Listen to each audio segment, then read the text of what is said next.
MTV's Beavis and Butthead is brought to you by Sony PlayStation, the ultimate video game challenge. You're not ready.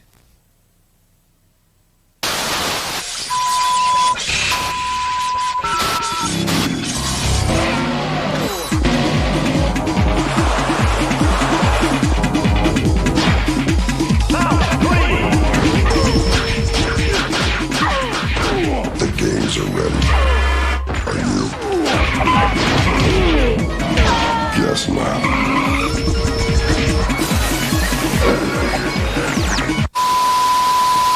With PlayStation dropping off Nintendo once it came in what they say 1994, Sony had brought back gaming, bro. All right, Rolling Stones had made the 20 best PlayStation games of all time. Now, for the 30-year and the 30-year Sony legacy, so 20 best PlayStation. So I'm pretty sure, this is only PlayStation 1. So half of these games I probably don't know. I know for sure that I didn't play. I mean, what is it? What is it dropped? 1994, bro. I've been born 96. So I was at the tail end of the PlayStation going into the PlayStation 2.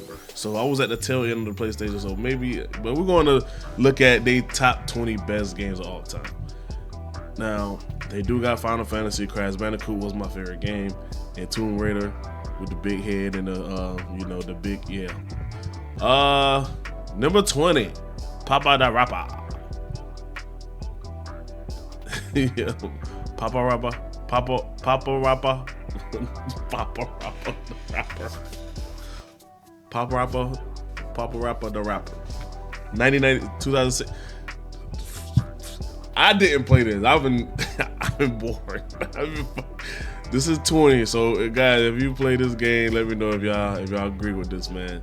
This is like what is it? From years before Guitar Hero made Rockstar rhythm game a dorm room stable.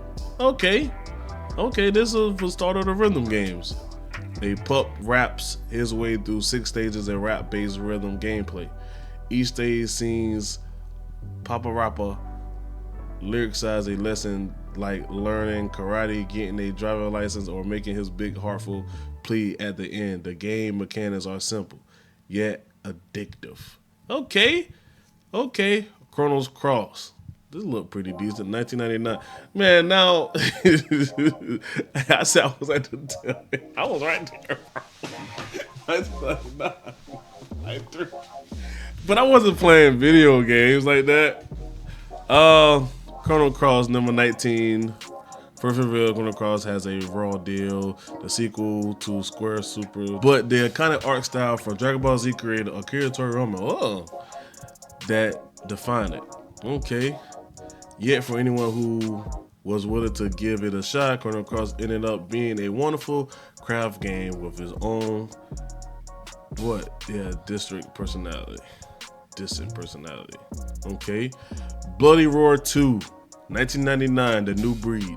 While everyone knows the name Tekken or Street Fighters, the original PlayStation era was a hotbed for all kinds of fighting games, many of which were downright bizarre. Taking the crunchy comeback of a 3D visual of Tekken, combined with creepy human to animal transformations ripped from Animorphs book, the Bloody Roar series was unlike anything else out there at the time.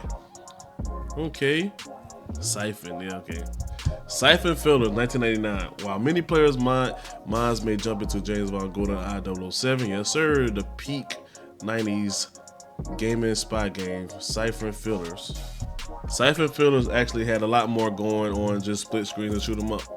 While other games of the stealth action genre often utilize static environments to make sneaking around more manageable, early in the 3D era, Siphon Filters employed a full controllable camera that could rotate around the player in third person. The game pioneered some elements that it appears would later adapt, like creeping through tense, low light areas through the shadows often require players to use a flashlight, which could just as easiest alert an enemy. Siphon Filters would go on to spawn 5 sequels, although it never made us beyond the mid-20s of the PlayStation original IP. It's one of the best fits for the modern revive. Okay, this Siphon Filters actually don't sound too bad. I mean, stealth games, honestly,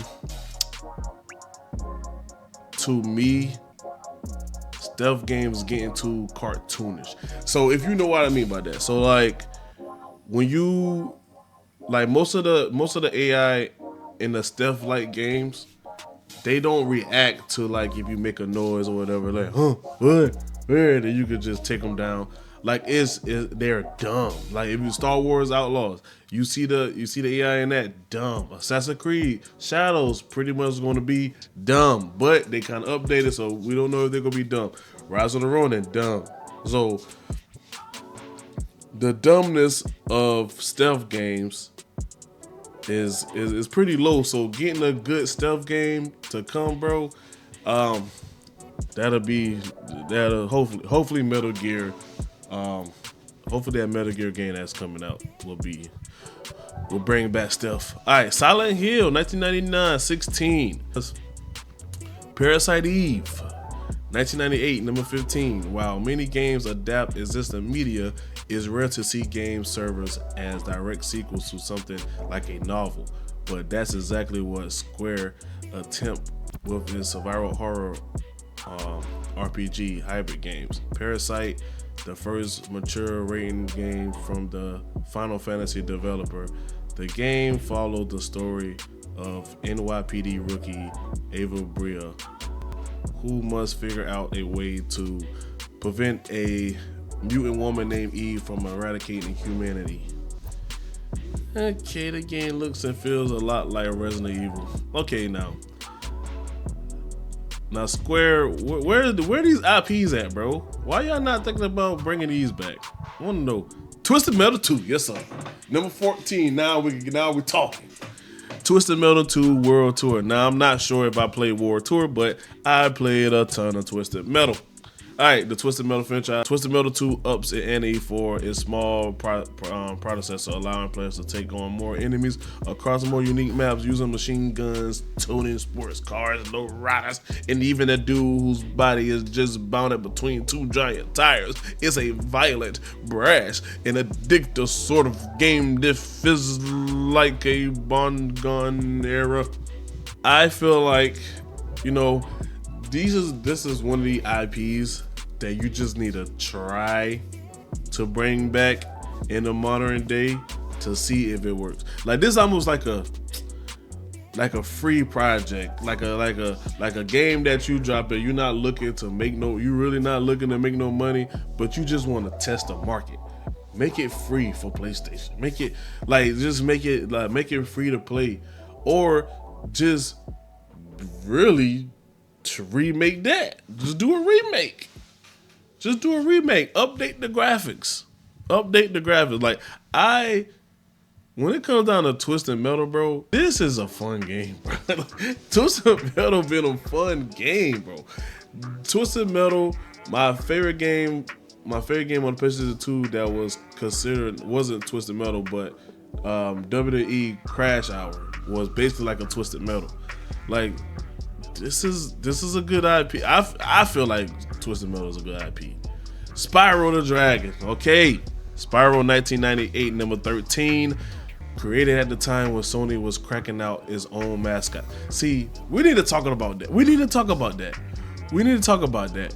at the time when Sony was cracking out its own mascot to compete with Nintendo and Sega, Spyro the Dragon could have easily felt derivative like any number of off-brand characters histories have forgotten. But under the guidance of developers Insomniac, who would go on to make Ratchet & Clank and Marvel Spider-Man. Yes, sir. The little purple dragon managed to find his footing.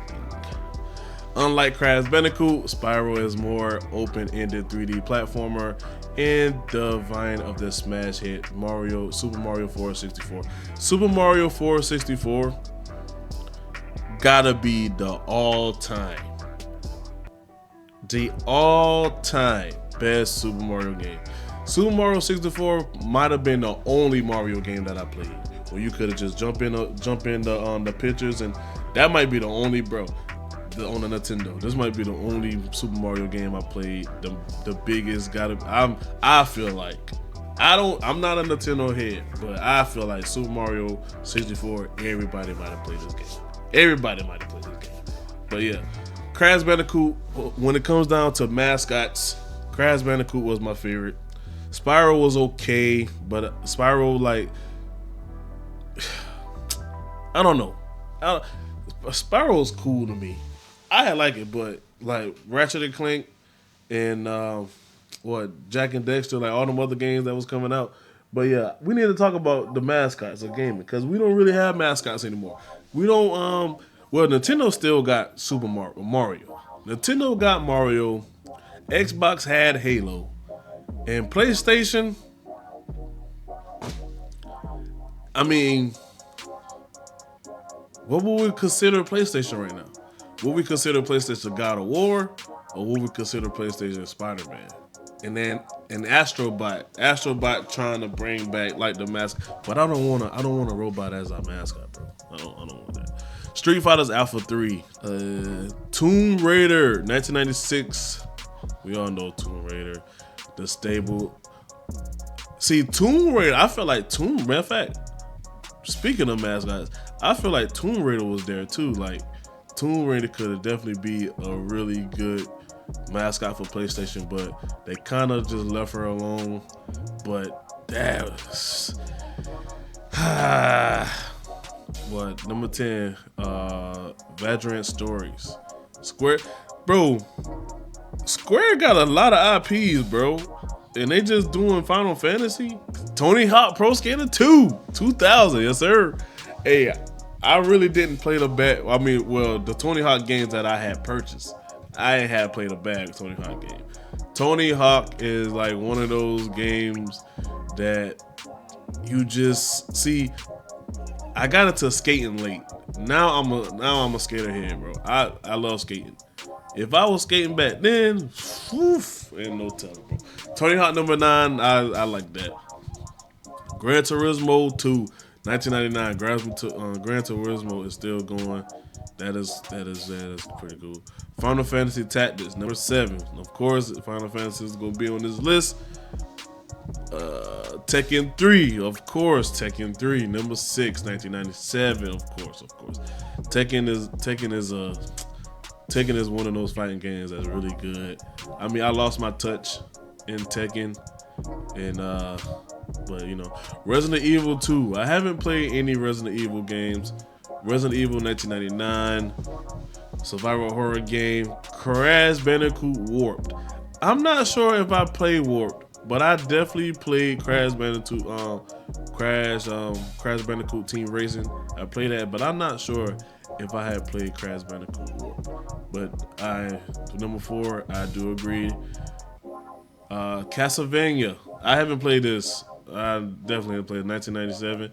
Yeah, Super Metroid, Castlevania, Dracula's Own. Okay. Final Fantasy 7. I played Rebirth. This is the same thing.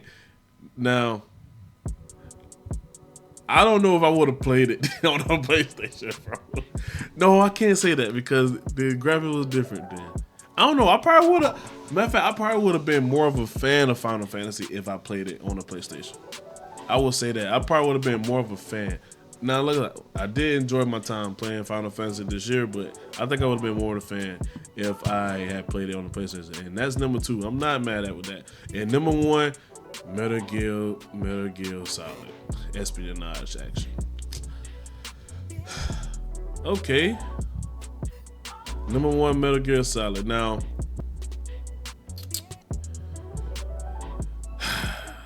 Metal Gear, I can't remember which Metal Gear game that I played. But Metal Gear being number 1, I'm not mad with that. Let me see. I don't even think I even played Metal Gear, to be honest. No. Was it this one? It was one of them. Was it a PlayStation 4? It might have been Metal Gear Solid 5. It might have get Phantom Blade. Phantom Blade. Yeah. This is actually the only one I played, but I didn't play the full. Yeah, I think that's the only one I played, and I didn't play it full. So when Metal Gear, the Snake Eater comes out, we definitely gonna hop on that, bro. But guys, that was Rolling Stone's top 20 PlayStation games. I knew for sure that this would have been hard if they had did all PlayStation games. Well, at least PlayStation 2, PlayStation 1 and PlayStation 2. But I'm not mad giving PlayStation its flowers and doing just them, because PlayStation is a really old game, bro. Like right in the 90s. But let me know how y'all feel about this this list of the top 20 games of all time that Rolling Stone had created for the PlayStation in the PlayStation anniversary. But I will see y'all guys in the next one.